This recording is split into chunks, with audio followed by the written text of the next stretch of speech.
a gente acabou aquela parte dos grandes vultos do espiritismo, e vocês vão perceber que essas últimas aulas, elas são também muito de fechamento do que vocês aprenderam, a gente resgatar o que é também ser espírita. No caso, a gente viu a missão espírita, espiritual, de todos aqueles personagens, né, aquelas pessoas que contribuíram de alguma forma para o espiritismo. Então, hoje a gente vai dar sequência, mas com uma abordagem muito mais leve, mais pessoal, sobre a vida espírita, que a gente já está terminando o nosso curso do B2, e eu não queria, logo que seja muito mediúnico, enfim. E aí, no finalzinho, a gente conversa, que eu pedi na última aula, tinham poucas pessoas, a gente tem algumas aulas ainda disponíveis em aberto, que seria referente ao curso de passes, né? Como o curso de passo só pode ser presencial, a gente ficou com essas 5 aulas, para a gente complementar com vocês com teoria. Então, a gente já deu 2 aulas extras, e ainda faltam 3. E a gente gostaria de sugestão de temas que vocês gostariam de aprofundar mais sobre alguma questão, para que a gente possa organizar essas aulas e apresentá-las para vocês. Então, mandem depois no WhatsApp, lembrou de algum tema que acha interessante, que gostaria de aprofundar, que a gente conversasse mais sobre esse assunto, enfim, aí vocês mandam para a gente, tá bom? Quem tiver já alguma coisa, depois já pode digitar lá no WhatsApp como sugestão de aula, tá? A gente tenta ir atrás e ver se consegue também responder aí as dúvidas de vocês, tá bom? Wagner, já está gravando? Sim. Já? Então vamos lá. Então vamos fazer a nossa oração inicial. Fecharmos aí os nossos olhos, elevarmos aí o nosso pensamento a Jesus, a espiritualidade.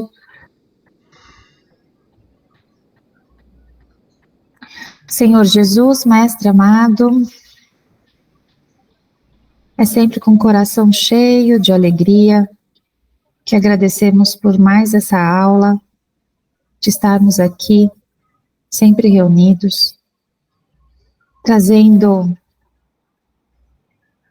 pouco conhecimento que nós temos para ser compartilhado, com leveza, para que cada um de nós possamos refletir sobre o que nos é mostrado e nos é ensinado. Ó Pai, pedimos apenas pelos outros, há tantos necessitados de bens materiais, de alimento, de moradia, há tantos necessitados com doenças que necessitam aí da cura, há tantos necessitados que estão desesperados emocionalmente, que o Senhor, na sua imensa misericórdia, possa colocar a sua mão em cada um deles, enviando-lhes o auxílio solicitado, e que possamos sempre aproveitar as oportunidades que a vida nos traz, que o Senhor nos traz e tenta nos mostrar. Que assim seja. Pai nosso que estais no céu, santificado seja o vosso nome, venha a nós o vosso reino, seja feita a tua vontade, assim na terra como no céu. O pão nosso de cada dia nos dai hoje, perdoai as nossas dívidas, assim como nós perdoamos aos nossos devedores. E não nos deixeis cair em tentação, mas livrai-nos, Senhor, de todos os males, que assim seja. Salve Jesus e graças a Deus. Graças a Deus. Então vamos lá. Começar aí com a nossa aula de hoje.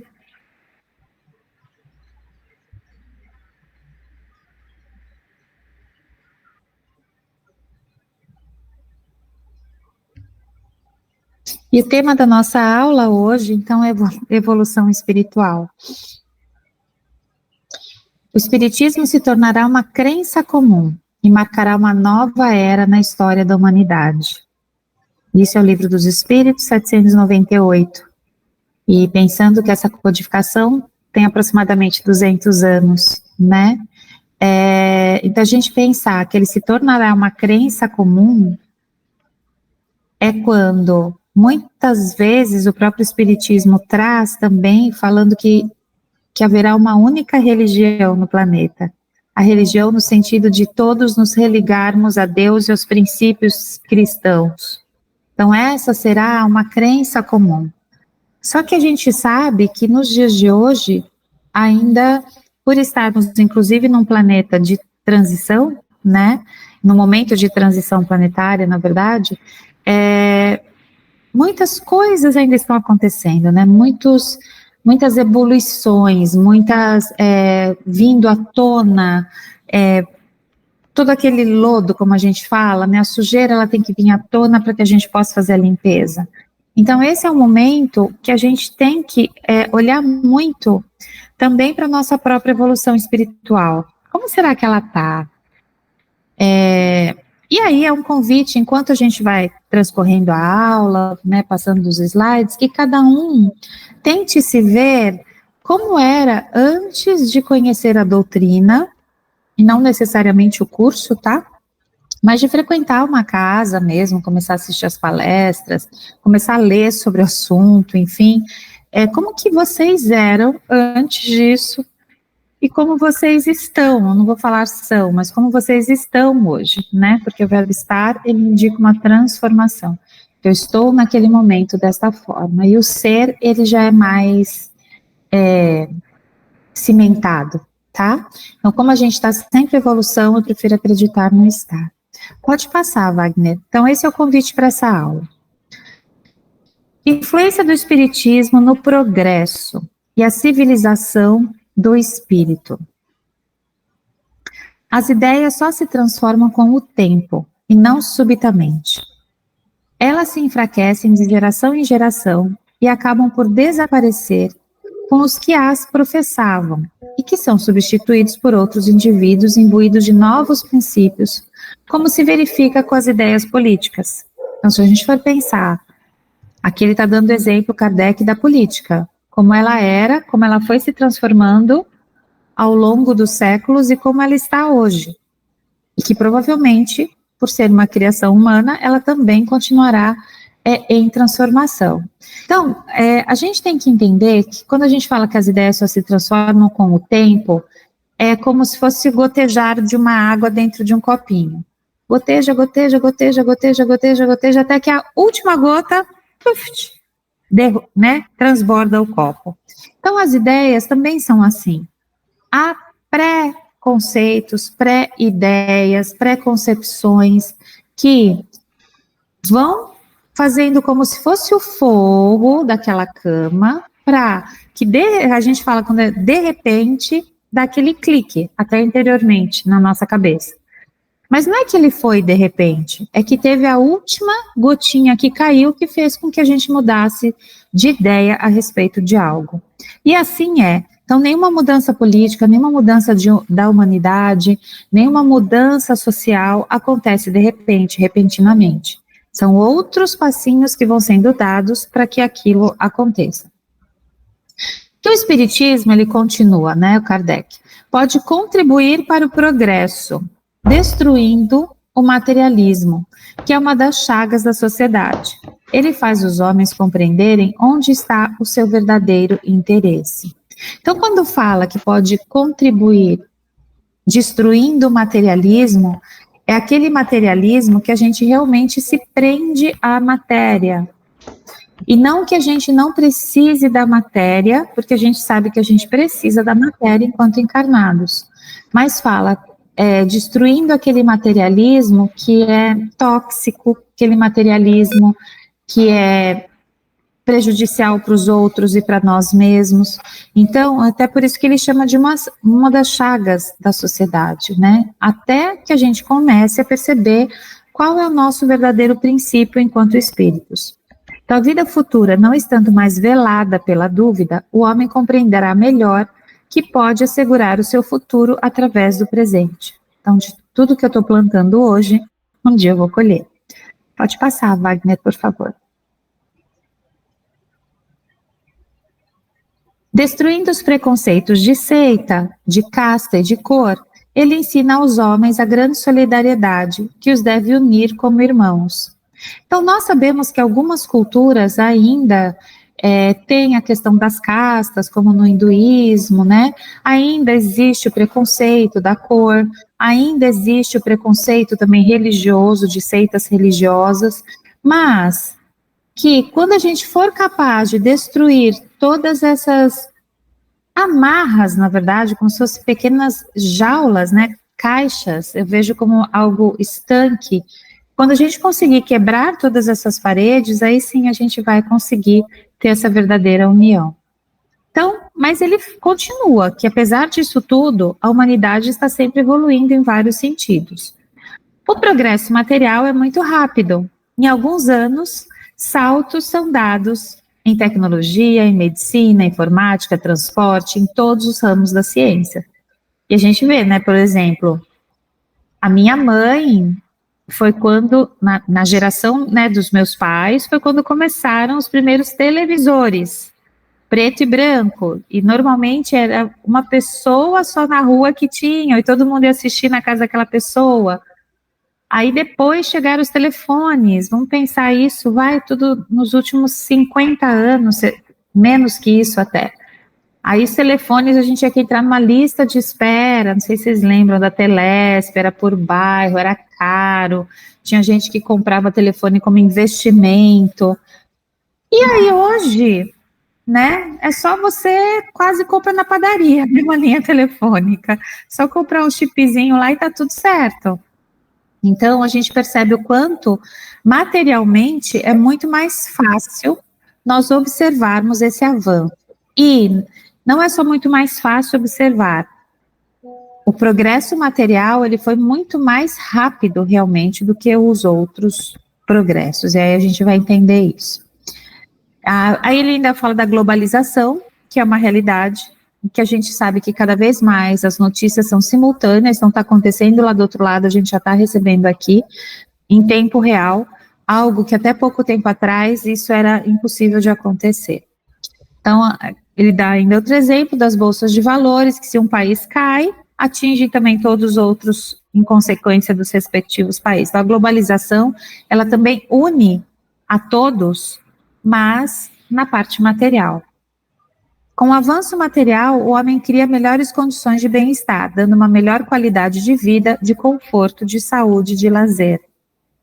Então, hoje, nós vivemos uma época que existe maior número de pessoas longevas, né? Então, com 90, 100, mais de 100 anos, que antigamente era uma raridade isso acontecer. E tudo isso se dá como? Por causa dessa avanço da medicina, desse controle da saúde, que as pessoas estão vivendo um tempo maior, tá? Então, tudo isso entra dentro de avanço material.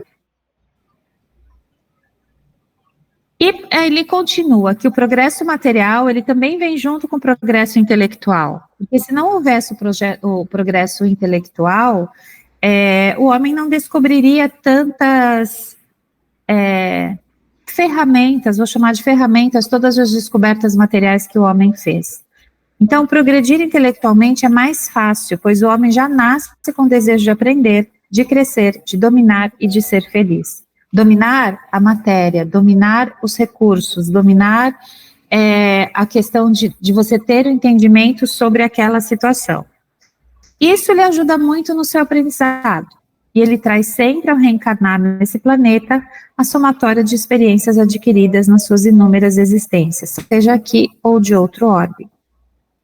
Quando se fala de progresso moral, já não se pode falar de rapidez, mas sim de lentidão, pois os espíritos que habitam este planeta ainda estão em fase de aprendizado, voltados para as coisas e os prazeres materiais, ainda prevalecendo as duas chagas da humanidade, que são o orgulho e o egoísmo.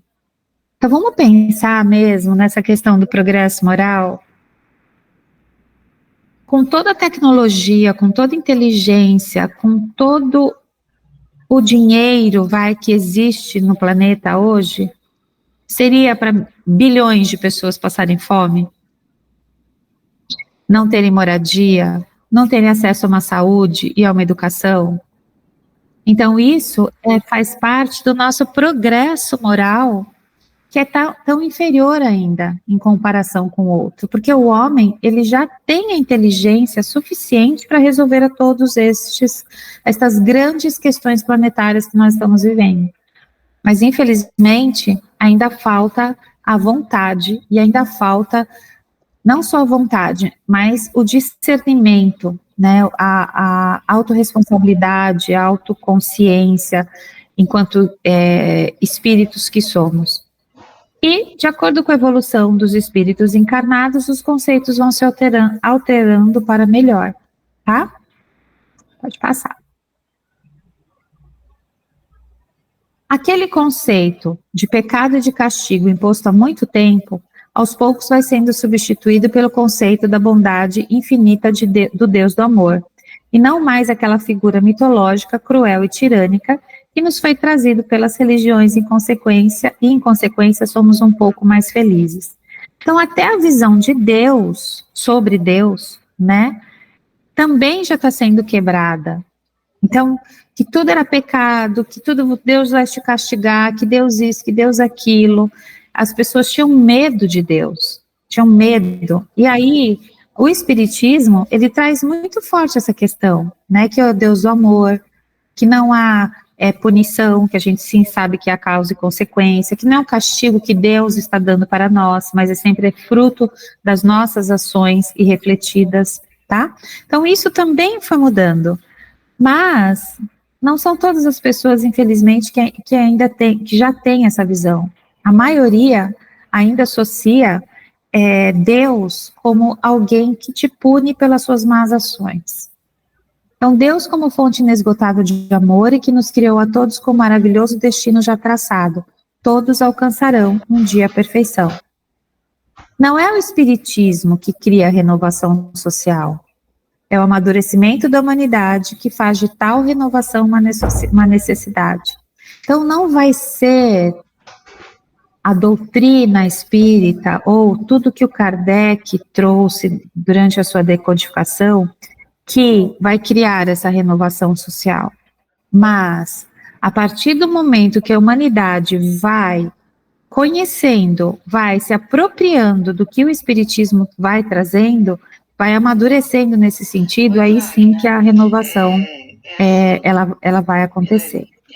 Então, pela sua potência moralizadora, por suas tendências progressivas, pela amplitude de suas vistas, pela generalidade das questões que abraça, o Espiritismo, mais que qualquer outra doutrina, está apto a secundar o movimento regenerador. Por isso mesmo são contemporâneos.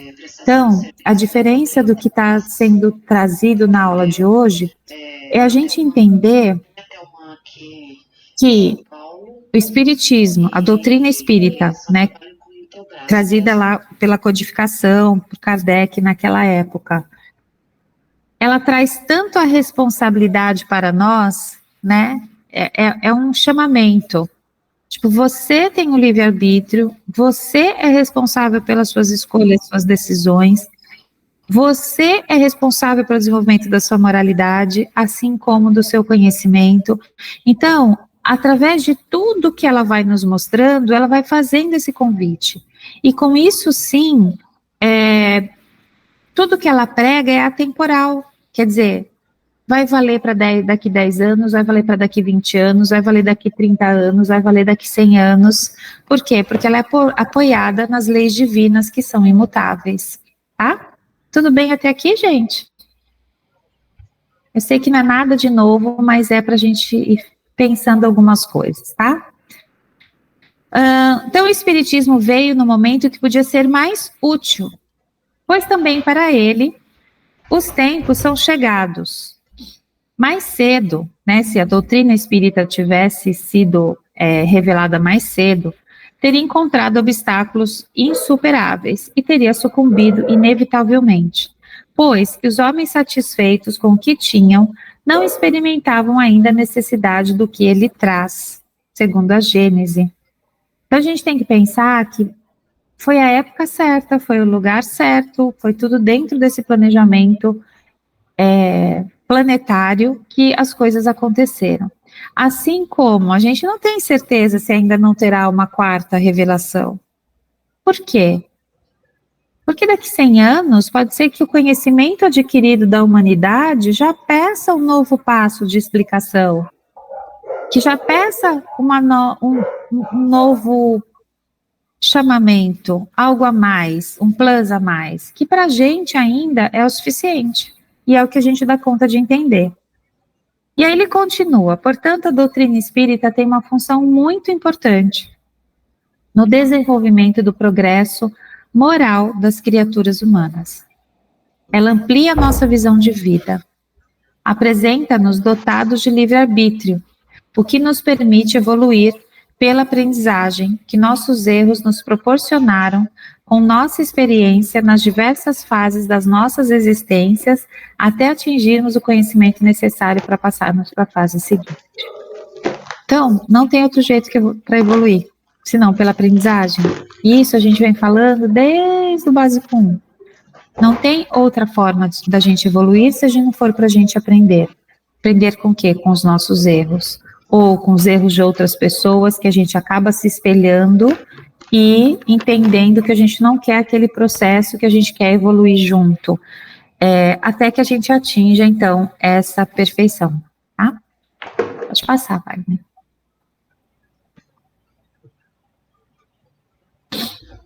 Ele fornece a nós os meios necessários para que possamos superar nossas próprias imperfeições e assim caminhar com mais segurança na senda do progresso. Progredindo moralmente, conseguiremos também participar com mais segurança no campo do progresso material, pois nossos atos acompanharão sempre a lógica do bom senso e do amor ao próximo.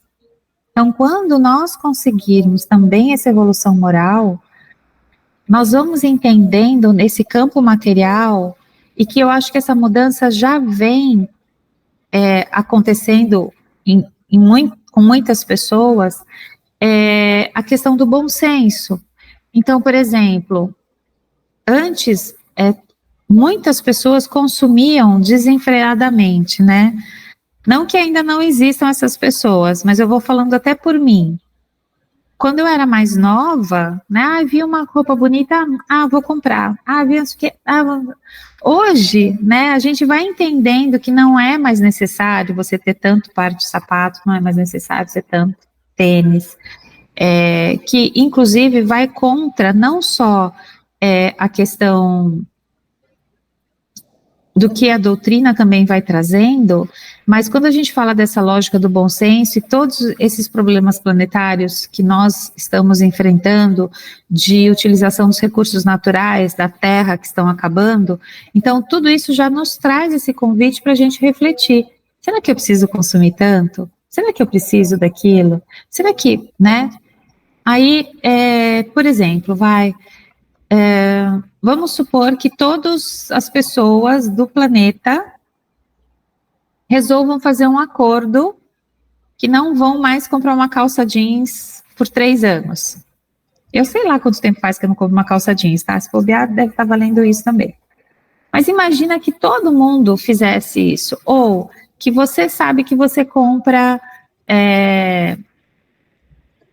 2 sapatos por ano, que você vai querer reduzir para 1 sapato por ano. Você já reduziu em 50% o seu impacto. Se todo mundo começar a olhar para o que consome e tentar diminuir de alguma forma esse consumo, a gente já vai estar gerando um impacto positivo no nosso planeta muito grande. É que a maioria das pessoas, de nós, a gente não se dá conta disso. Então, quando a gente fala, precisa reduzir o consumo de água, antigamente ninguém pensava nisso, né? A gente ficava lá com a mangueira empurrando a folhinha na calçada, né? Ficava lá horas com a mangueira jogando na calçada. Hoje a gente já sabe que todo mundo tem essa visão que tem que cuidar. Luz, deixava a luz acesa, né? Minha avó que falava, a mosca que está aí na sala, né? Tá a luz acesa, apaga a luz. Então, são hábitos que as pessoas a gente já está mudando. E eu não sei se vocês têm percebido isso de gerações em gerações. O quanto o consumismo e o que a humanidade, a sociedade, né, ela está nessa evolução. Parece que não é nada, mas eu falei, uma gotinha aqui, outra gotinha ali, e os hábitos vão sendo mudados, tá? As crianças hoje estão comendo bastante brócolis, né? As crianças hoje estão comendo bastante brócolis, né? Olha só, em vez de ficar comendo chocolate, bala de goma, bala juquinha, né? Que da minha época era bala juquinha que a gente comia, e bala soft, aquela que entalava na garganta, né? É isso mesmo. Mas com isso, nosso planeta dará um salto gigantesco no seu progresso, e certamente as gerações do futuro verão um mundo muito melhor, cheio de brócolis, né, Wagner? Cenoura. O Espiritismo não se destina apenas a abrir um campo diferente de pesquisas à ciência, mas principalmente marcar uma nova era na história da humanidade, pela profunda revolução que provoca em seus pensamentos e em seus ideais, impulsionando-a para a sublimação espiritual e pela vivência do Evangelho. Então é isso, ele vai abrindo esses campos para que a nossa expansão de consciência, ela possa ocorrer, ela possa acontecer. E aí com isso a gente evoluir.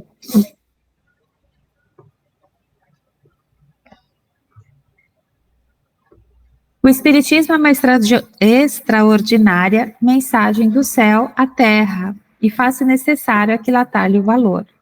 Ainda existem multidões de espíritos rebeldes, porém a consciência terrena, em suas características gerais, está agora apta a receber, depois de tantos anos de luta, o conhecimento espiritual que lhe fará desprezar os últimos resquícios de materialidade inconsciente, aprendendo a discernir com seus erros.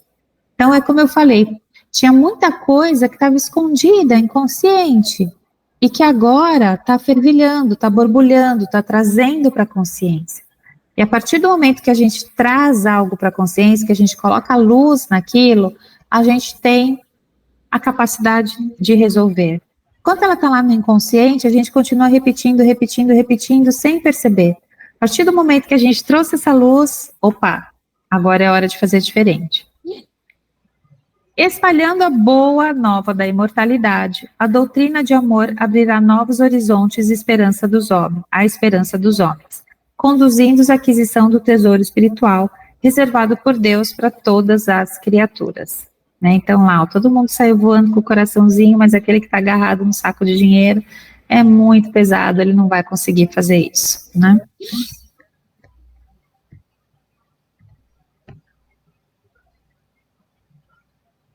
Quando os homens compreenderem o sentido de suas magníficas lições, o vosso planeta terá atingido uma nova fase evolutiva e o Espiritismo terá concluído entre vós a sua sagrada e gloriosa missão. Do Emmanuel, pelo Espírito Emmanuel, né, psicografia de Chico Xavier.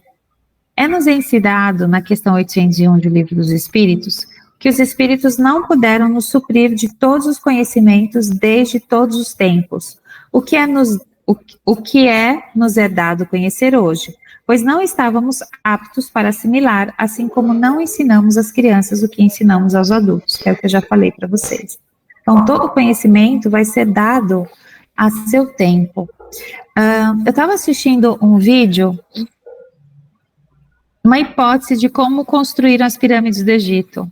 Né, porque é algo assim, não sei, eu penso sobre essas coisas, né, como acho que 6.000 antes de Cristo, né, eu não lembro a idade exata das pirâmides, eu não lembro, mas foi antes de Cristo, como com a tecnologia, a ferramenta que eles tinham, lapidar aquelas pedras, com machadinha, vamos pensar que eles não tinham maquitas para cortar aquelas pedras gigantes, de sei lá que pedra que era, não sei se não é granito, mas enfim. E como que eles transportavam para montar tudo aquilo e geometricamente perfeito, quer dizer, tudo perfeito. E aí naquele vídeo fala que uma das hipóteses de como eles erguiam aquelas pedras, eu não sei se alguém já assistiu, era que eles desviaram uma parte do rio do Nilo para encher de água aquele lugar onde seriam construídas as pirâmides, e aí, na água, as pedras se tornariam mais leves para elas poderem ser erguidas com o peso, o peso da água, não, com a leveza do que a água traria, as pedras poderiam ser erguidas. Aí eu fiquei pensando, falei, nossa, a gente aqui não pensa quase nessas coisas, né? Mas como que, mesmo assim, são tantas respostas que a gente ainda não tem? E eu estou falando isso por isso, porque cada coisa deve vir ao seu tempo. Então, por que essas grandes civilizações, tanto no México, Egito, né, na China, que construíram essas grandes pirâmides, que não era de moradia, qual era o sentido disso tudo? Então, que realmente eram civilizações muito mais evoluídas, que vieram para o nosso planeta com algum objetivo, que era talvez dar esse upgrade aí na nossa humanidade, né? E a gente não sabe o que está sendo planejado ainda para o nosso planeta. Sabemos que nós temos que fazer a nossa parte, mas a gente tem que lembrar que a espiritualidade, né, com o comando aí do Mestre Jesus, que é o nosso governador aqui do planeta, tudo está sendo planejado. Então, isso também, eu acho que por mais que as situações possam ficar difíceis, a gente tem a certeza de que vai ser para o melhor de todos. Que vai ser para o melhor de todos nós, aquilo que está acontecendo. Os ensinos dados pelos amigos do plano espiritual na atualidade, mesmo que seja incompleto, preparam um terreno para receber a semente, que somente agora irá frutificar. É aquilo, todas as informações que a gente está conseguindo desenvolver agora, que mesmo o Espiritismo está trazendo, é para realmente a gente afofar esse solo, afofar esse terreno de sementes que vão ser jogadas e que já estão sendo jogadas para o futuro.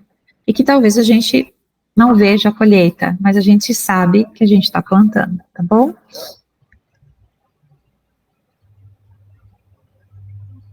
Uma vez que o Espiritismo deve marcar um progresso na humanidade, por que os espíritos não aceleram esse progresso com manifestações tão generalizadas e evidentes que convençam até os mais descrentes? Por quê, né? Não vem aí um monte de espírito, tipo, te sacudir para ver, acorda, povo, né? Vamos, as coisas são assim, assim, assim. Então, por que o mundo espiritual não vem para acelerar, né? Para acabar com tudo isso que a gente tão morosamente está, né, demorando tanto tempo? E aí, olha a resposta. Quereis ver milagres? Mas Deus espalha milagres a mãos cheias diante dos vossos olhos, e ainda assim há homens que o renegam. Por acaso o próprio Cristo convenceu seus contemporâneos com os prodígios que realizou? Então, Cristo veio aqui pessoalmente para mostrar, e assim mesmo, muitos não queriam ver o que ele estava mostrando. Não vedes hoje homens negarem os fatos mais evidentes que se passam sob seus olhos? Gente, questão da Terra plana, que é algo assim para mim ilógico, alguém acreditar ainda que a Terra é plana, né? Então, imagina, tudo é questão de amadurecimento mesmo. Amadurecimento, né? De entender que eu não vou negar o conhecimento, não posso negar a importância das vacinas, porque a ciência está trazendo isso. Eu não posso negar a existência de outros fatos que a ciência comprovadamente já mostrou. Então, não é uma fala aleatória. Isso eu estou falando de ciência. Então, imagina nessa questão religiosa ou espiritual. Então, não há os que dizem que não acreditariam mesmo se vissem? Eu só acredito vendo alguns, mesmo se eu ver, eu não acredito. Não, não é por prodígios que Deus quer encaminhar os homens. Então, não é por esse caminho. Em sua bondade, Ele quer deixar o mérito de se convencerem pela razão. Então, guardem essa frase. A gente tem que se convencer pela razão. A gente tem que usar nosso intelecto para a gente aprender e se convencer de que 2 mais 2 é igual a 4. Mas pela razão, não porque simplesmente alguém veio e nos disse que é assim, tá?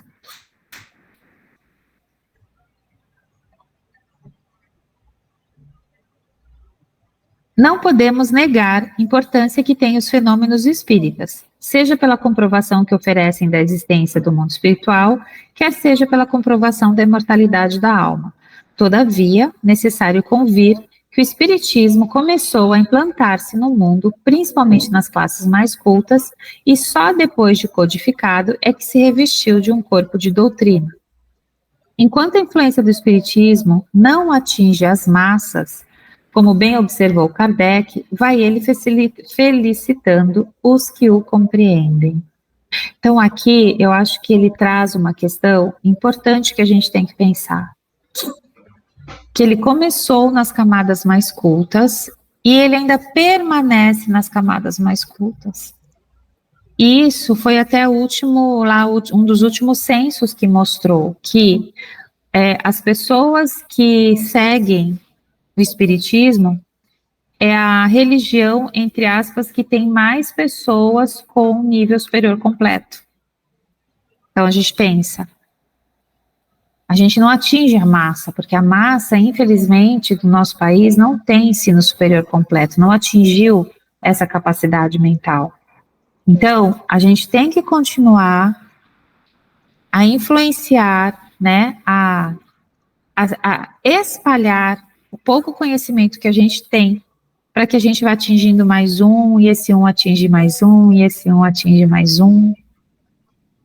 Então, a gente percebe que as pessoas que têm sede desse conhecimento, normalmente são as pessoas que já têm a sede do conhecimento pela vida.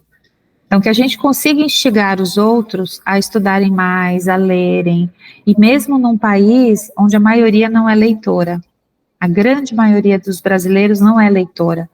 E a gente sabe que os textos do Evangelho não são fáceis, que os textos do Livro dos Espíritos não são fáceis, a fala do Emmanuel não é fácil, então são leituras extremamente árduas. Muitos livros também do Chico, são do André Luiz, e vocês vão ler ali no Mediúnico também, dos fenômenos mediúnicos, não são fáceis de se compreender. Mas é um convite. Né, é um convite para que a gente consiga esmiuçar, mastigar e tentar trazer numa linguagem que se torne mais acessível para todas as pessoas, tá? Mesmo que nenhum fenômeno tenham testemunhado, dizem, a partir desses fenômenos, que há filosofia, que me explica o que nenhuma outra me havia explicado. Então, lembra que ele também é filosofia? É ciência, religião e filosofia, a tríade? Então, ele fala que mesmo que cientificamente ele não tenha visto nem testemunhado nenhum fenômeno, a filosofia também desenvolve toda essa outra parte. Pode passar, por favor. Nela, eu encontro unicamente, por meio do raciocínio, uma solução racional para os problemas que, no mais alto grau, interessam ao meu futuro. Então, racionalmente, mesmo que eu não acredite em espírito, que eu não acredite nessa vida de reencarnação pós-morte, mas a minha solução racional faria com que eu resolvesse os meus problemas para o bem. Aí ele continua, que ela me dá calma, a filosofia, firmeza, confiança e livra-me do tormento da incerteza. Ao lado de tudo isso, secundária se tornam as questões dos fatos materiais. Tomando por base a difusão extraordinária que alcançou em apenas um século de existência, século esse abalado e conturbado pelas mais terríveis guerras da história, é de se esperar que muito em breve venha o Espiritismo a tornar-se uma crença comum, ou melhor, um conhecimento universal, porque o próprio cristianismo é quem lhe abre o caminho e lhe serve de apoio.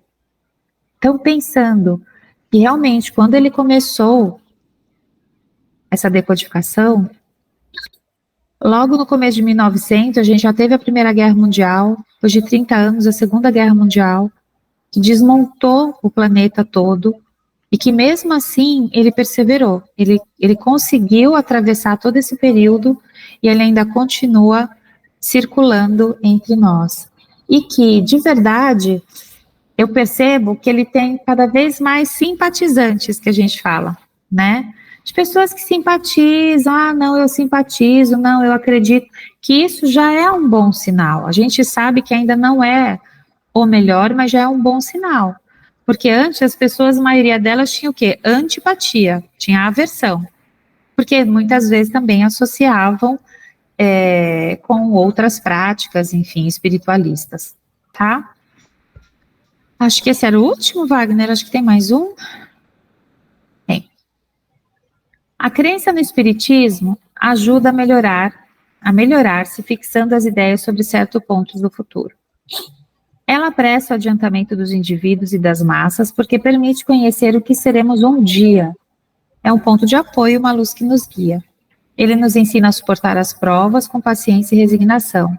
Ele desvia os atos que podem retardar a felicidade futura e é assim que contribui para a felicidade. Mas não diz que sem isso não se pode alcançá-la. Então, a gente tem que entender, né, que sempre fala que a nossa felicidade é futura, mas a gente pode ter a felicidade presente também, no presente, né? Porque senão, se é sempre no futuro, no futuro, no futuro, ela traz um pouco de... É como se a gente achasse que a gente tivesse que ser um sacrifício o tempo todo. E não precisa, a gente pode ter uma vida mais leve, a gente pode sim ser feliz e estar feliz.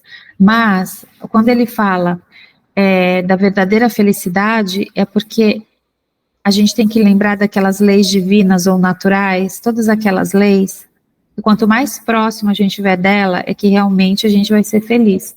Quanto mais distante a gente estiver dela, mais danos a gente está causando à nossa própria evolução. Bom? Ela apressa o adiantamento dos indivíduos e das massas porque permite conhecer o que seremos um dia. É um ponto de apoio, uma luz que nos guia. Nos ensina a suportar as provas com paciência e resignação. Desvia os atos que podem retardar a felicidade futura, como eu falei das leis divinas. E é assim que contribui para a felicidade. Tá repetindo, né, Wagner? Emmanuel, em Caminho de Luz, no capítulo 25, nos diz que o Espiritismo, na sua missão de consolador, é o amparo no mundo desse século, de declives da sua história. Só ele pode, na sua feição de cristianismo redivivo, salvar as religiões que se apagam entre os choques da força e da ambição, do egoísmo e do domínio, apontando ao homem os seus verdadeiros caminhos. Então, só o Espiritismo que vai trazer, quando fala do cristianismo redivivo, é do verdadeiro cristianismo, da verdadeira palavra do que Cristo pregou e continua pregando. Então, quando fala salvar as religiões que se apagam entre os choques de força e da ambição, é o quanto nós vimos a questão do poder de algumas religiões e que muitas vezes elas descolam, elas não compactuam com o verdadeiro cristianismo. Então, tudo isso aos pouquinhos, se Deus quiser, vai ser apagado e minimizado, tá bom?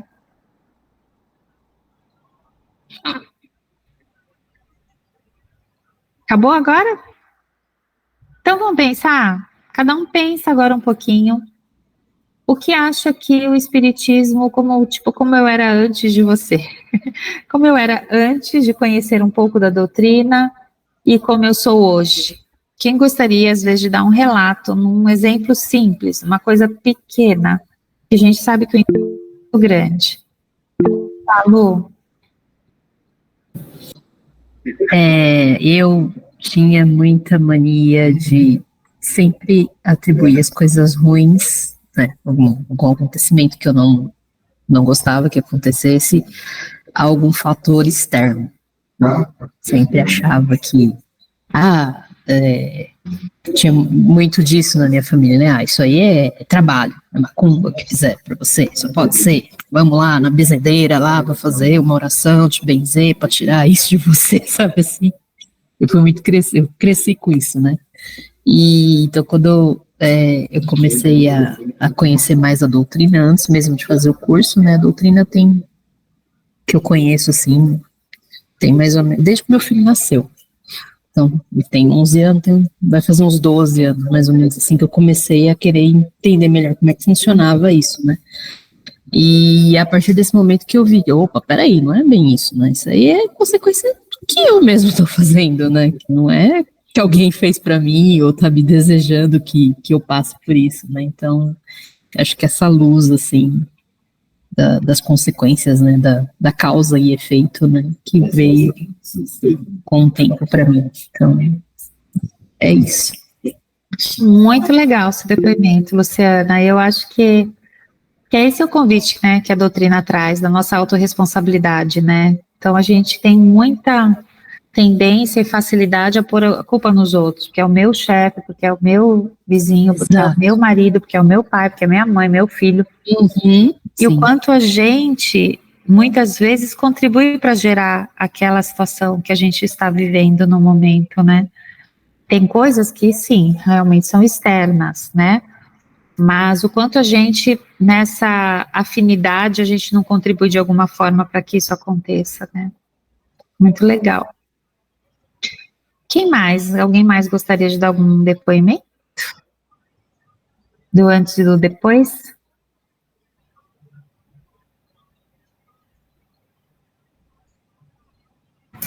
Eu tenho uma lista.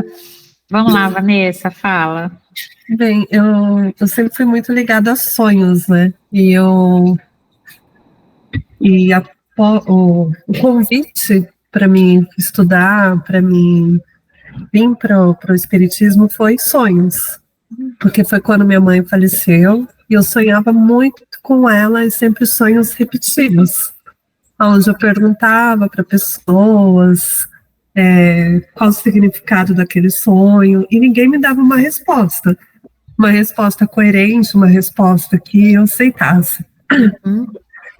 Até que eu conversando com uma prima minha, lá de Minas, pelo MSN, que ela me explicou sobre que ela é espírita, e ela me explicou sobre o outro lado, sobre a minha mãe já estava cuidando de outras pessoas, ela está bem.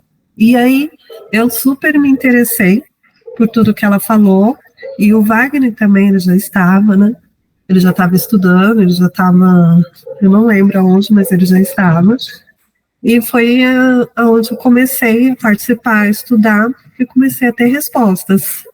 E até hoje ainda tenho bastante sonhos e eu tenho, assim, entendimento desses sonhos. Quando eu não tenho pergunta, e a resposta sempre vem. E o que você acha que ele mudou em você? Então, o que mudou foi essa sensibilidade pelos sonhos. Ah, entendi. Que antes eu não tinha, eu via sonhos apenas como sonhos, nada mais, como subconsciente. Agora, hoje, eu já vejo o sonho com outros olhos. Eu acho que ele tem significado. E a gente começa... O mundo espiritual, né? Seu como mundo espiritual. E a gente também consegue entender o que é o sonho material e um sonho espiritual. A gente conseguir distinguir, né? Separar os dois sonhos. Eu acho que o que mudou bastante foi isso, esse entendimento dos sonhos. Ai, que legal. Marcos e Renata... Desculpa. Imagina, era isso. Ah, então tá. Marcos e Renata tinham levantado a mão. Querem falar? Eu quero falar. Eu acho que no meu caso, assim, eu sou a única da minha família que frequento, né? Que sou espírita. E é óbvio que eu sou a mais, né, julgada por isso. E, assim, é interessante, porque eu conheci através da minha ex-sogra, né? E só que, assim, é óbvio que a gente sabe, né, e hoje eu sei disso, que, assim, tudo isso me preparou para tudo que eu tenho passado, né? Todos nós temos que passar e que ninguém vai passar por nós. Então, assim, o que me ajuda muito é o fato de eu frequentar, entender, sempre busco, né, na minha reforma íntima. A gente sabe que não é fácil, mas a gente tenta. E assim, aí às vezes a gente passa por algumas coisas na vida e as pessoas não conseguem entender como que você passa por essa situação da forma como a gente encara a vida, né, com um pouco mais de leveza, tentando levar as coisas com mais leveza. E assim, no meu caso foi assim, né, eu, de uma forma bem inusitada, comecei a me interessar, comecei a frequentar, já tem mais ou menos uns 15 anos que eu frequentava aqui na cidade que eu moro, né, Cotia, e assim, eu posso falar que eu sou privilegiada, porque graças a Deus, né, graças à espiritualidade, a tudo que eu tenho aprendido, assim, a minha vida tem sido muito melhor.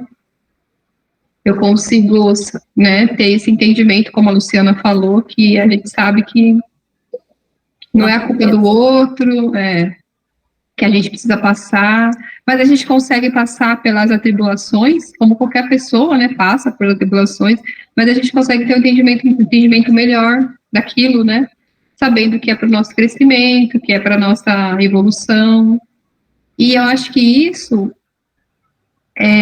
às vezes, eu acho que as pessoas não falam, mas as pessoas começam a questionar como que ela passa por isso, né, e consegue ser... Exatamente, exatamente. Então, assim, com certeza me ajudou muito e só tenho a agradecer. Ai, e essa oportunidade de estar aqui aprendendo é, assim, extraordinária. Ai, que bom. Eu acho que é bem isso mesmo, né, Renata? Eu também percebi muito essa mudança. Aí as pessoas falam assim para mim, você é sempre tranquila? Você é sempre assim, tranquila? Sim. Eu falo, olha, hoje eu sou mais. Eu falei, antigamente eu não era não, né? Não que eu fosse uma pessoa nervosa, que isso não é da minha índole, assim, nunca fui. Mas eu era muito mais ansiosa, eu era mais impaciente com os outros, muito mais impaciente, né? Então, você começa a entender o outro como um sujeito também que está em crescimento e aprendizagem, como você, né? E aí você começa a ter mais respeito, de fato, pela vida do outro, pelo que o outro é, né? Porque você começa a entender, nossa, ele está agindo assim porque é o que ele consegue oferecer hoje, né? Infelizmente é o que ele consegue oferecer. Então, antes, já massacraria, já julgaria, já, né?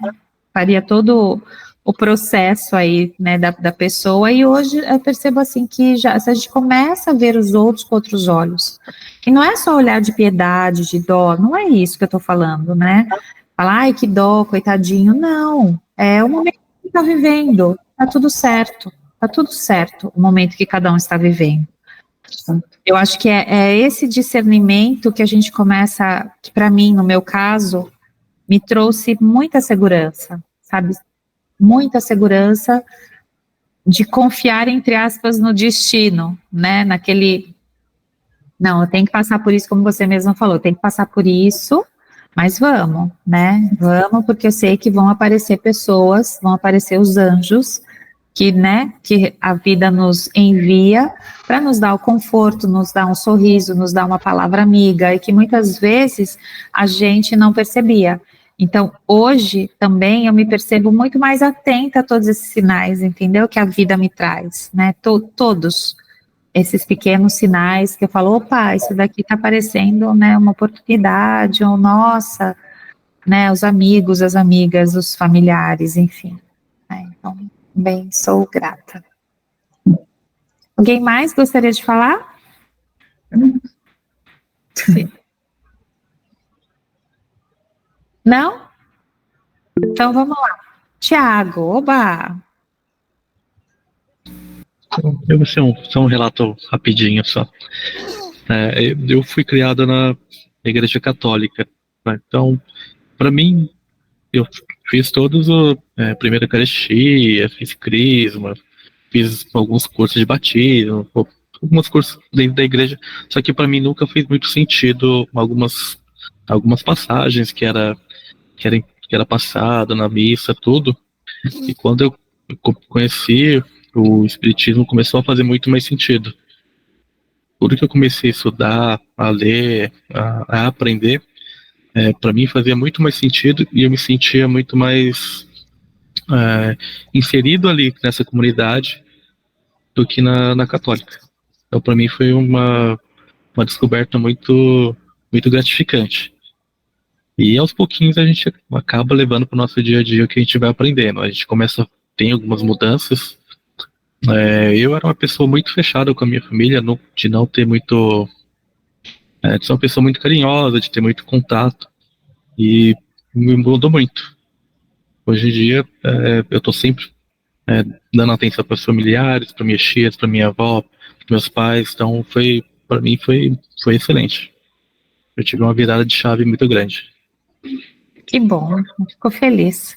Feliz aí com os relatos de vocês. Muito bom. Mais alguém? Senão o Wagner vai começar a segunda aula. Segunda parte da aula. Não? Então vamos lá, Wagner. Você quer falar também?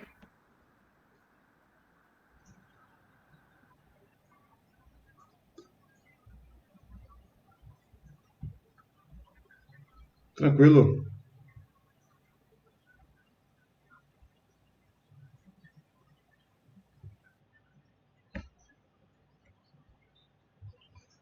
Só complementando, né, sobre essa questão da gente. É muito do espiritismo, né? Uma marca, né? Um símbolo da gente não passar pelas vicissitudes e fugir da reclamação e tentar observar como um aprendizado, né? A gente está o tempo todo buscando passar por essas dificuldades como uma lição, não como uma forma da gente acomodar, de lamentar, de reclamar. A gente quer passar, né, de uma forma mais de cabeça erguida, né, nas situações do dia a dia que a gente passa. Nem sempre é possível, mas pelo menos a gente tenta, dentro do possível, fazer tudo com a cabeça erguida. Às vezes a gente pode até estourar na hora, mas daqui a uns dias a gente olha para trás e fala, ó, eu estourei um pouquinho, a gente tem essa, né, aos poucos a gente vai adquirindo essa reflexão, essa tolerância aí com nós mesmos, né, pelas nossas desequilíbrios, né. Aí aqui da segunda parte também vai falar muito sobre isso na visão do Evangelho, dessa, dessa questão autodidata nossa, da gente não ser acomodado, não, aquela fé raciocinada é baseada nisso. É aquela fé que tem pessoas que acham que o mundo é mágica, que a fé é mágica no sentido de só lá jogar a magiquinha, pedir para Deus e as coisas vão acontecer.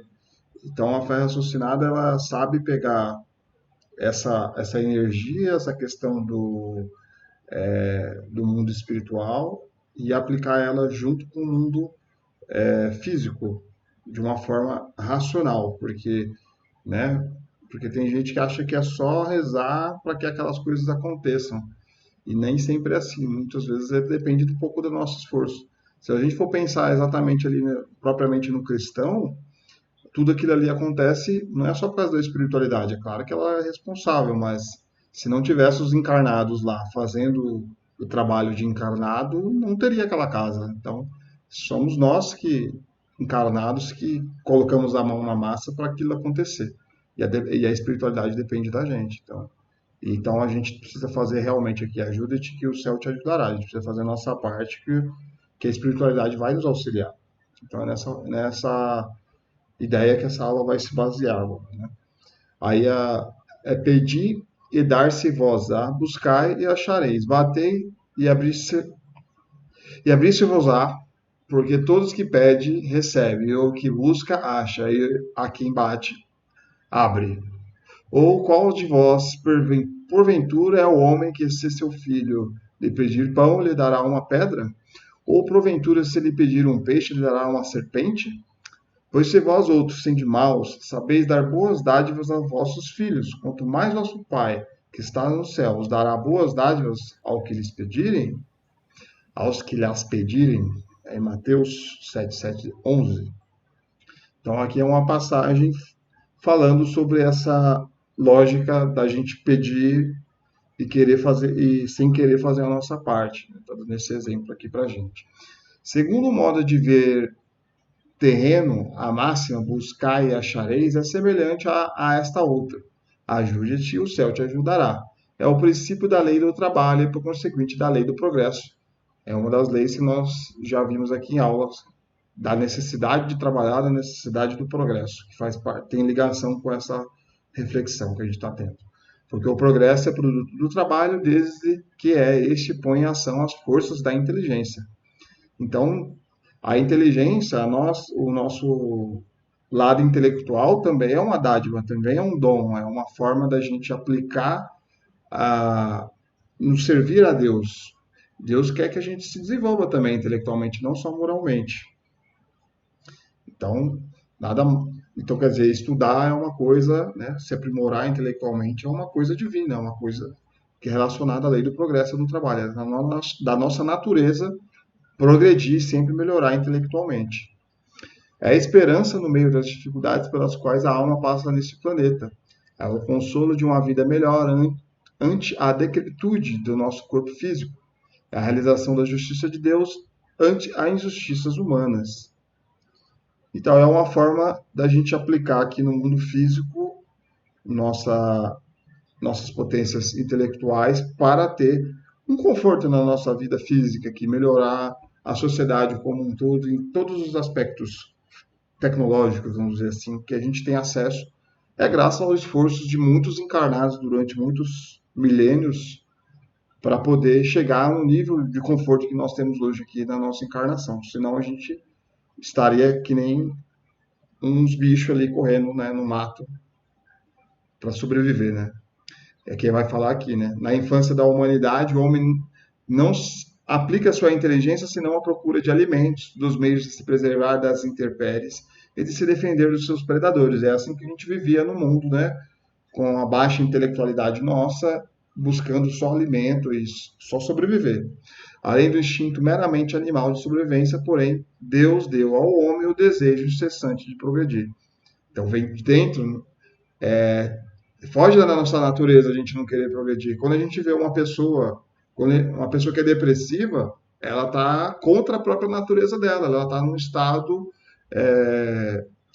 que ela mesma se lamenta por não estar progredindo, ela está estacionada. Então, a natureza dela é progredir, é querer melhorar, é querer evoluir, querer estudar, querer melhorar moralmente, ter sonhos, essas coisas né, de progresso.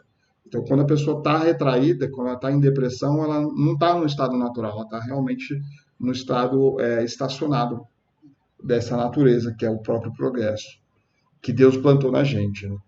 É isso que conduz às descobertas, às invenções e ao aperfeiçoamento da ciência, porque é a ciência que lhe proporciona o que lhe falta. Através das pesquisas, o homem expande sua inteligência e depura sua moral.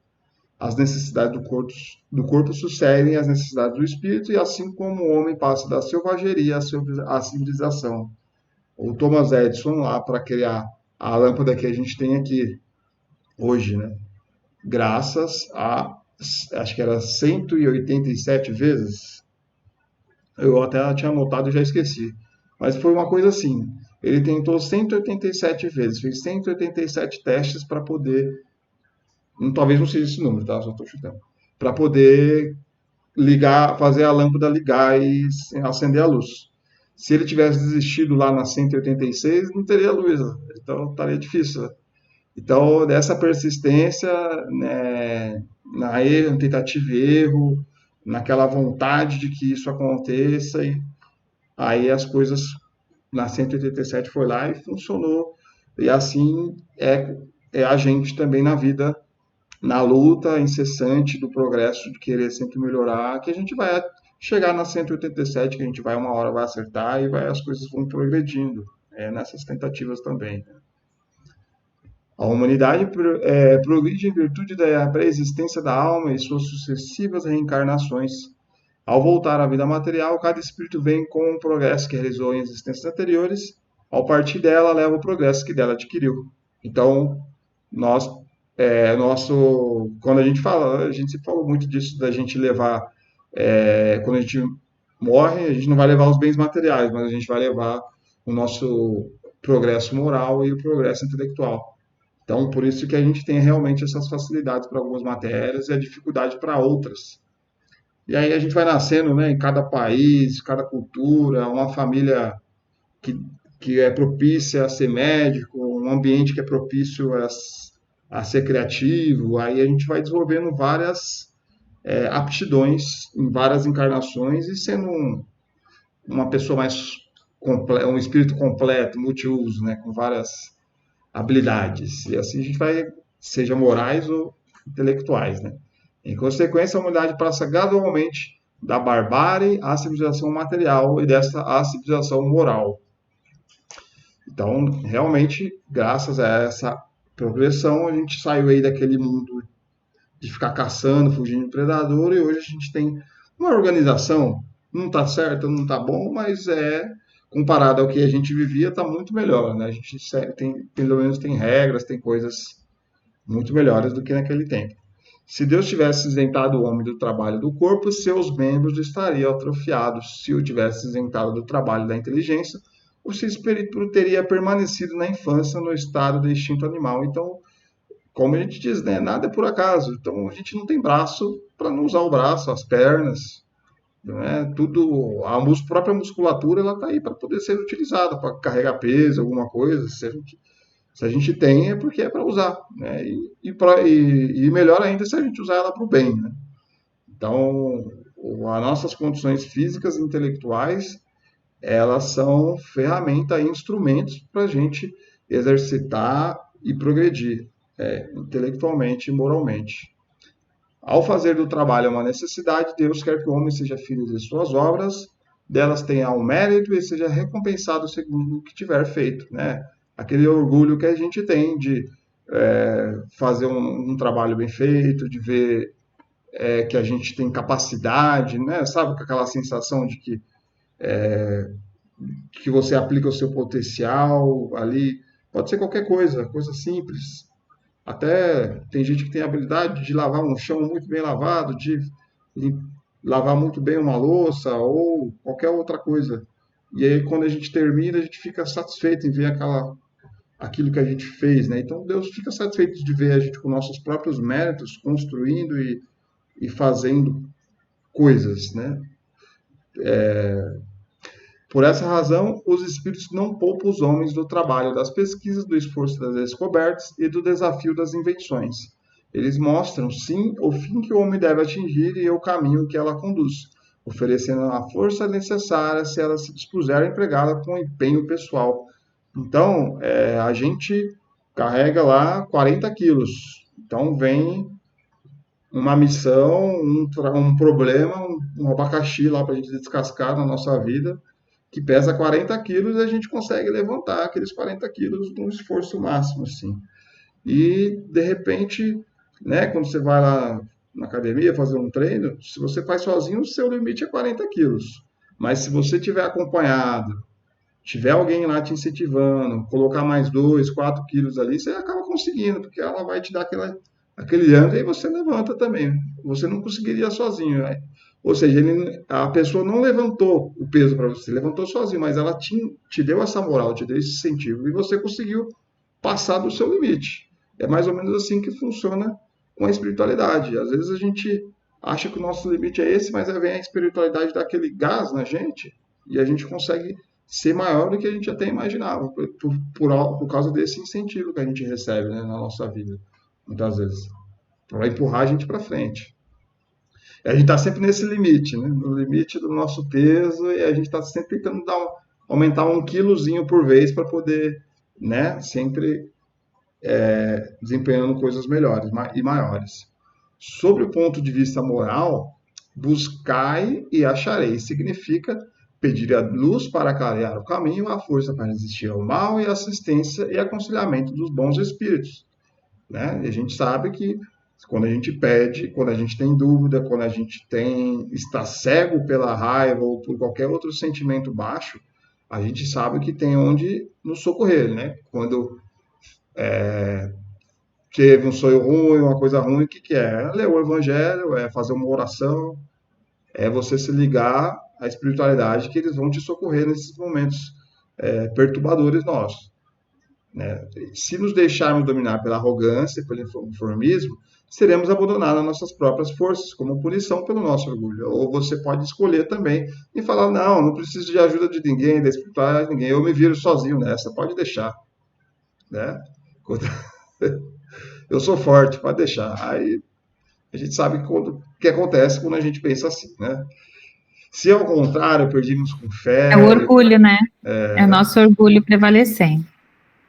pode deixar aqui que eu aguento sozinha. Aí a gente normalmente se dá mal, né? Se ao contrário pedimos com fé e humildade, isto é, confiante que a misericórdia divina nunca nos falta, reconhecendo que a dificuldade que enfrentamos são o resultado de nossas escolhas e decisões, certamente acharemos o que procuramos, obteremos o que pedimos e as portas serão abertas, né? Ali do Evangelho do Allan Kardec falando sobre esse nosso esforço de querer, né, de buscar, de conquistar algo que você está almejando, seja materialmente ou seja até as nossas próprias sombras. Eu queria muito parar de comer carne. É um esforço que exige, né, de um costume, de um vício, vamos dizer assim, milenar, e não é fácil. Mas eu vou ter toda a assistência necessária se eu realmente for humilde, tiver essa fé e tiver essa vontade dessa mudança. Auxílio não vai faltar para a gente fazer essas modificações, as mais profundas que sejam, né, as nossas próprias sombras. Né? Narrar-se que um sábio caminha. Aí aqui é uma história, né? Falando desse comparativo aqui. Narra-se um sábio caminhava com discípulos por estrada tortuosa e quando encontraram um homem piedoso ajoelhado, rogava a Deus que auxiliasse a tirar o seu carro do atoleiro. Todos olharam devotos, sensibilizaram-se e prosseguiram. Alguns quilômetros à frente havia um outro homem que tinha igualmente o carro atolado num lodaçal. Esse, porém, esbravejava reclamando, mas tentava com todo empenho liberar o veículo. Comovido, o sábio procurou aos discípulos ajudá-lo. Reuniram-se todas as forças e conseguiram retirar o transporte do atoleiro. Após os agradecimentos, o viajante se foi feliz. Os aprendizes surpresos indagaram seu mestre, né? Senhor, o primeiro homem orava, era piedoso e não os ajudamos, né? Este que era rebelde, até praguejava, recebeu o nosso apoio. Por quê? Aí, sem perturbar-se, o nobre professor respondeu: aquele que orava aguardava a Deus viesse fazer a tarefa que a ele competia. O outro, embora desesperado por ignorância, empenhava-se e merecendo auxílio. Ou seja, né, às vezes tem coisas, vou lá no cristão, lá, deu problema no piso, vai fazer oração? Beleza, faz oração, mas a oração não vai tirar o piso. O Tiago viu lá que precisa de muita marretada para tirar aquele contrapiso ali. E não adianta orar, não. Ah, vai orar, mas vai ajudar lá por outras esferas, outro plano. Agora, o plano físico aqui precisa de uma mão pesada para arrancar aquele piso ali. Que, meu Deus do céu. Então, pode ter certeza que o Tiago lá, o Franklin, teve o auxílio da espiritualidade para dar aquelas marretadas e arrancar aqueles pedaços de piso, né? Porque se a gente tivesse sentado lá só orando, eles iam fazer bem. Para ficar sentado aí, o piso vai sair sozinho, não tem mágica, né, gente? Então, essa é a nossa vida na prática. Se você não for lá e fazer, e meter as caras, e colocar a mão mesmo, sim, física lá e fazer, e você usar a sua cabeça e falar assim, Deus, me dá inteligência. Não, você já tem inteligência, use. Você já está com o instrumento aí, uma potência enorme na nossa cabeça aqui. Vamos usar, né? Então, e o que a gente não for capaz de fazer, a gente vai receber esse turbozinho aí para ser capaz de fazer. Então, pode ficar tranquilo. É aí que vem essa fé, né? Saber que o que a gente não for capaz, ele vai ajudar. Então, pode ir tranquilo, sem medo que a gente vai ser amparado.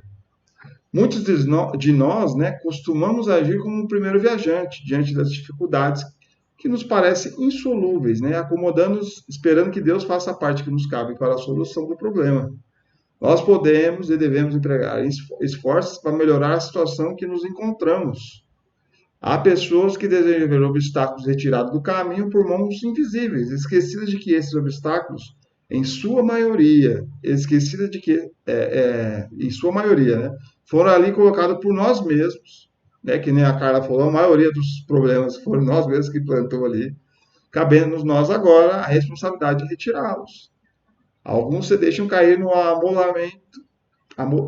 amolentamento, alegando que a situação está difícil e que não adianta lutar. Então, às vezes até o próprio problema que nós mesmos ali construiu e a gente aquela criança mimada quer que alguém vá lá resolver o problema pra gente, que a gente mesmo fez, né? Então, é aí que a gente cai nessa cilada.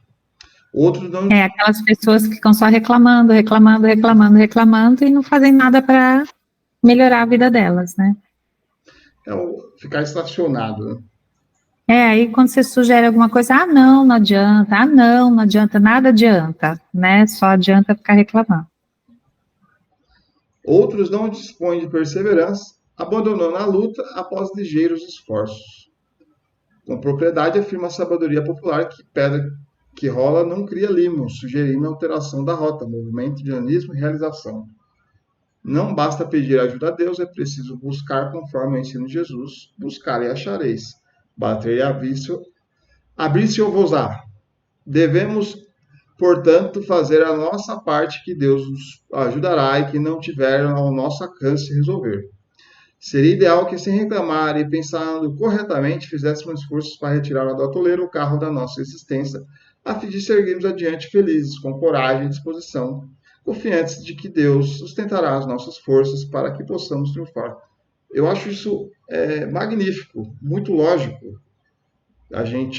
Isso sim é uma fé raciocinada, né? Não é uma fé fanática de que acha que as coisas vão resolver, né, magicamente na nossa vida. É muito bom a gente ter essa certeza de que a gente tem esse auxílio, ter essa fé, ok, mas a gente tem que saber que, né, não podemos nos acomodar, não achar que é só isso que vai resolver a nossa vida, né? A gente precisa realmente encarar essas dificuldades que estão aí justamente para a gente resolver. Eu acho maravilhoso essa lógica. Isso não vai sair sozinho, né? Pode juntar um grupo de médiums em volta do piso, que o piso não vai sair sozinho lá da casa espírita, né? Acho que essa prova que a casa espírita está passando é um grande exemplo de que o mundo físico precisa de soluções físicas mãos também. Física, né?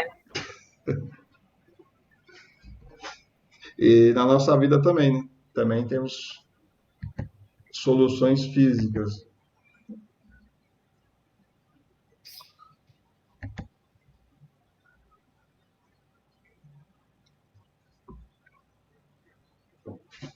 E aí, gente? Tudo certo? Sim? Na próxima aula, a gente vai passar o finalzinho do calendário, tá? Para vocês saberem quando que a gente vai fazer a discussão do livro, quando que vai ser o encerramento, tá? Do Básico 2. E aí vocês pensem na aula para falar para mim semana que vem, tá bom? Algum tema que vocês gostariam que se aprofundasse, para a gente discutisse, ou se vocês, de repente a gente faz alguma outra dinâmica, algum filme para assistir e discutir, aí vocês falam, coloca como sugestão, tá? Eu acho que a gente tem 3 aulas, né, Wagner? Isso. Mais 3 aulas para substituir, tá bom? Tá bom. Certo? Eu só queria colocar juntando um pouco da primeira parte da aula com a segunda parte, né? Eu lembrei de uma passagem do Chico, de uma das previsões do Chico, falando que a gente ia sofrer uma redução de número de habitantes por algum evento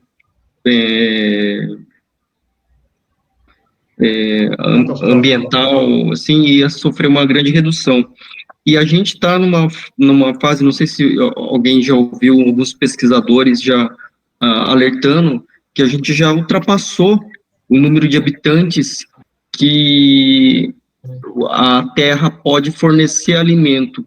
Então, assim, a gente já está com um número de habitantes no planeta Terra que, se fosse para alimentar todo mundo, assim, de uma maneira razoável, o planeta não conseguiria fornecer alimento para essa população atual. Precisaria de outro planeta para poder fornecer plantações, fornecer alimento, né? Então, por isso, assim, mesmo que a gente conseguisse distribuir a riqueza, o dinheiro para poder alimentar todo mundo, não teria terra para poder sustentar. Então tem um problema hoje populacional, que é discutido em vários encontros de cientistas aí, de como resolver, né? E aí vai de encontro, às vezes, com isso que o Chico fala, que futuramente vai haver uma redução drástica no número da população da Terra. Talvez seja por conta disso, né? Também passando pela transição planetária que o planeta vai sofrer. Então, eu me peguei pensando alguns dias atrás esse dilema, né? Esse número de populacional que o planeta não consegue mais atender, né? E outra coisa assim que me chamou a atenção também, eu sempre fiquei muito preocupado em separar o lixo reciclável, né? A gente produz muito lixo reciclável, muito. Plástico, isopor, o papel de alumínio, e para extrair o alumínio tem que se fazer um movimento assim, operacional de escavações de minas para poder trazer a matéria-prima e causar aquele impacto ambiental enorme para poder extrair ferro, alumínio, enfim, várias outras coisas, e criar aquelas barragens de rejeito, né, que ficam, e a gente acaba jogando, muitas vezes, o próprio alumínio no lixo comum, né, e eu me peguei um dia desses procurando porque a Cotia aqui não tem lixo reciclável, só tem lixo comum, então todo mundo joga tudo, e eu procurando um lugar, até que encontrei no ginásio de esportes daqui de Cotia, aquele lixo seletivo, né, e eu via toda semana lá, colocava plástico, metal separado. Aí o segurança que me viu separando, ele falou assim, falou para mim, por que você está separando isso aí? A gente mistura tudo e joga tudo junto no mesmo lixo, né? Então, assim, futuramente a gente vai encontrar esse problema, né? Vai chegar um momento que a gente vai ter que vasculhar nosso lixo para poder encontrar matéria-prima que a gente jogou fora, assim, de uma maneira sem pensar, né? E então, assim, a gente ainda não chegou, mas vai chegar um momento que a gente vai ter que buscar matéria-prima nos nossos próprios lixos, né? Vai se esgotar uma hora e o planeta não suporta, né? O planeta não suporta, na verdade, o consumo excessivo, né? Do jeito que as pessoas consomem, e tem mapas que mostram até de hemisfério norte, hemisfério sul, então fala que se o hemisfério sul consumisse o tanto que o hemisfério norte consome, realmente não haveria mais planeta, quer dizer, infelizmente a pobreza extrema regula isso, o que não é o certo, né? Então, enquanto alguns consomem vorazmente, como, né, aqueles gafanhotos, aquelas nuvens de gafanhoto destroem tudo, os outros passam necessidade. A gente tem, sim, solo suficiente para plantar, para ninguém passar fome. A gente tem tecnologia para isso também, mas o que a gente não tem é a vontade para que isso realmente aconteça de forma distribuída. Então, nós sabemos, por exemplo, tem regiões da África que eram totalmente desérticas e que, com os corredores que estão sendo construídos lá, até a água está voltando. Então, se a gente cuidar dessas áreas degradadas que cobrem a grande parte do planeta, a gente teria muito mais terra. O que a gente não pode, por exemplo, é igual no Brasil ter mais cabeças de gado do que de gente. Isso é insustentável. Então, se a gente diminui, sim, o consumo de carne, a gente pode gerar benefícios para toda a humanidade. Então, esse é um ponto já, né? Tanto de produção de gás metano, quanto degradação de desmatamento de árvores para plantio de pasto. A gente não precisa comer carne em todas as refeições. Então, são muitas coisas, e não é só a carne. Então, por exemplo, se a gente for pensar a soja que está devastando aí nosso centro-oeste, todo o nosso só soja, a gente sabe que a maioria não é para consumo humano, é para consumo de gado. Então, tudo isso está interligado,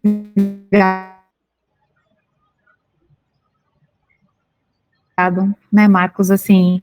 Então, quando a gente diminui um consumo, vou falar novamente, por exemplo, da carne, a gente está impactando toda uma cadeia que mantém isso da carne. Aí tem aquilo, mas vai tudo para a China, porque a gente fica alimentando os chineses, né? Mas não é essa a questão. Acho que a questão é muito maior do que isso. É a gente pensar em soluções realmente locais, que aí a gente conseguiria sim dar conta disso. Mas eu acho que o planeta, ele está nesse ponto já sem volta. Então, quando a gente fala já um tempo atrás das questões planetárias em termos de sustentabilidade, já está perdendo, já perdemos a mão. Tanto que agora a gente fala, é um planeta que tem que ser regenerado, não adianta mais só parar de degradar, está na hora da gente começar a regenerar. Então a própria ciência já está usando essa palavra de regeneração, porque senão, se a gente não mudar os nossos hábitos, os nossos valores, a forma como a gente enfrenta esses recursos naturais, que nem você falou do papel alumínio, o alumínio é 100% reciclável. E cadê a vontade política de reciclar ele? O vidro também é 100%, o plástico já não é. O plástico tem que ser o plástico P, sei lá o quê, porque senão não tem ainda tecnologia para todos os tipos de plástico serem. Então, se a lata é 100% reciclada, cadê os containers lá que a gente possa devolver as latas? Então, tudo isso faz parte de uma vontade política, de uma vontade pública que ainda não existe, né? Em alguns lugares existe, em outros ainda não. Basta a gente ver as prioridades, né? Quando você vê uma guerra, o quanto de doação que chega de alimentos e o quanto de bilhões de incentivo pronto de auxiliar em armamento. Investir bilhões em tecnologia para armamento, para bomba, para drone, para aquele monte de coisa para destrutiva. Você vê a desproporção do investimento mundial em armamento, em tecnologia para matar pessoas, comparado ao investimento para salvar vidas, que poderia ser lá destinado para a África ou para outros países de terceiro mundo, que passam necessidades básicas.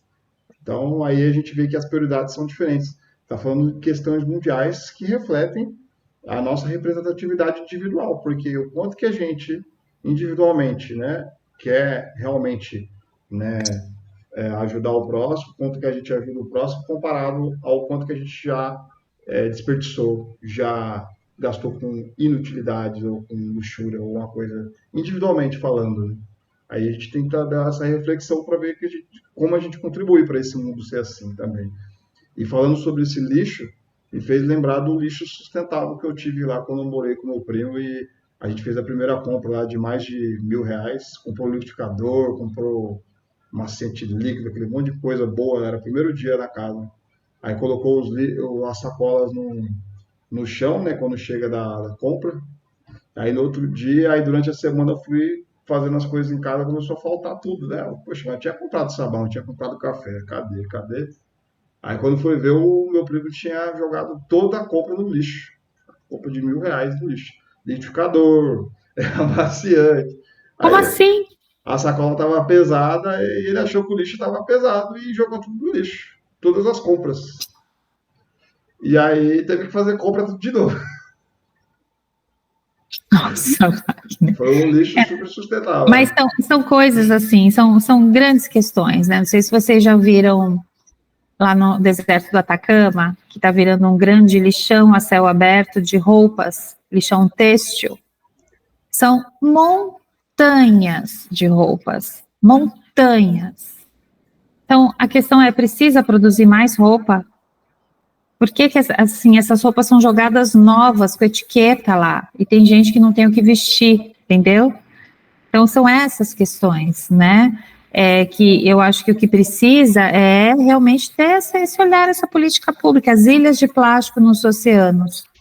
Tem uma das ilhas de plástico já é maior do que o município de São Paulo.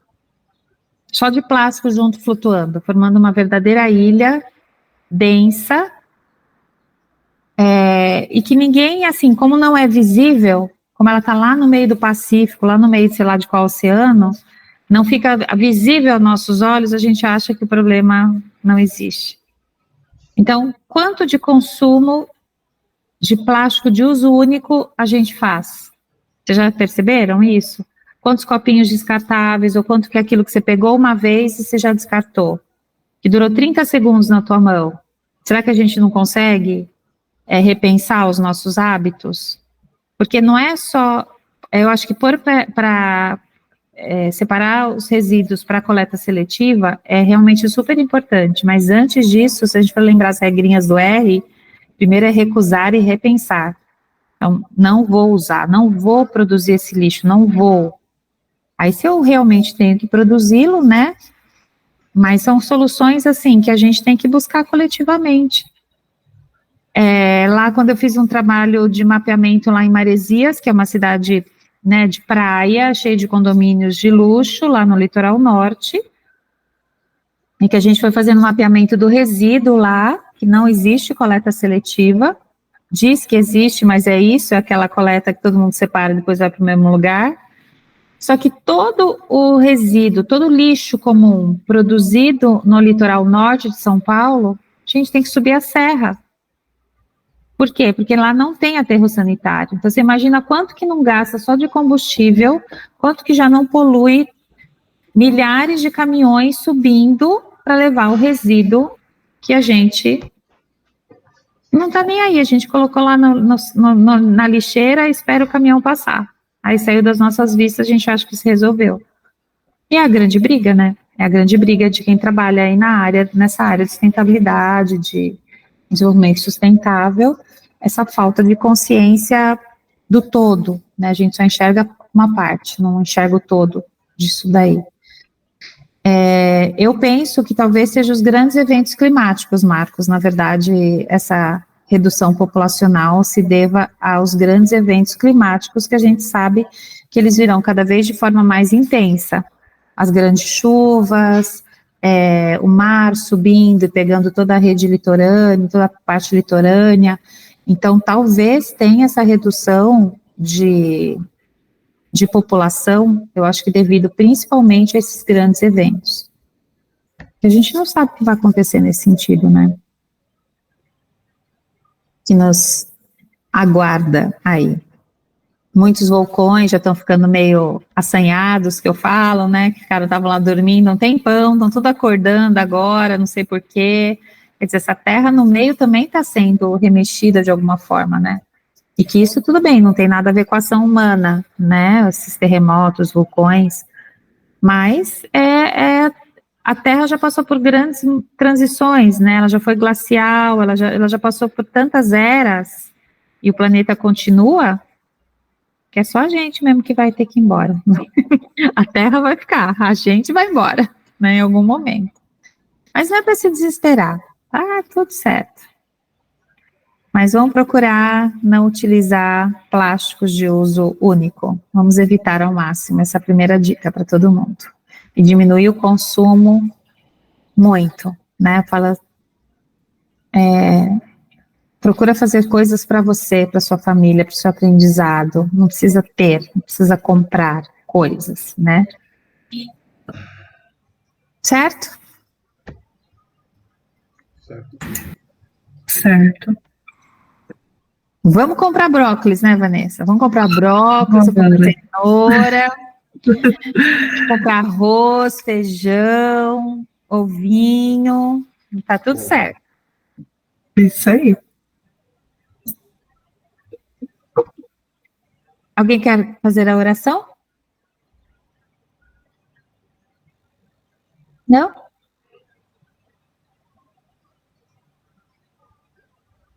Então vamos lá. Vamos agradecer a Deus mais essa aula de hoje, essas reflexões trazidas aqui. Deus possa abençoar a nossa semana, cheia de luz, de paz e de alegria. Então, possamos ter cada vez mais fé em nosso coração, mais força para nossas vicissitudes. Deus nos abençoe. Muito obrigado. Pai nosso que estais no céu, santificado seja o vosso nome. Venha a nós o vosso reino, seja feita a vossa vontade, assim na terra como no céu. O pão nosso de cada dia nos dai hoje. Perdoai as nossas dívidas, assim como nós perdoamos aos nossos devedores. E não nos deixeis cair em tentação, mas livrai, Senhor, de todos os males, que assim seja. Salve Jesus e graças a Deus.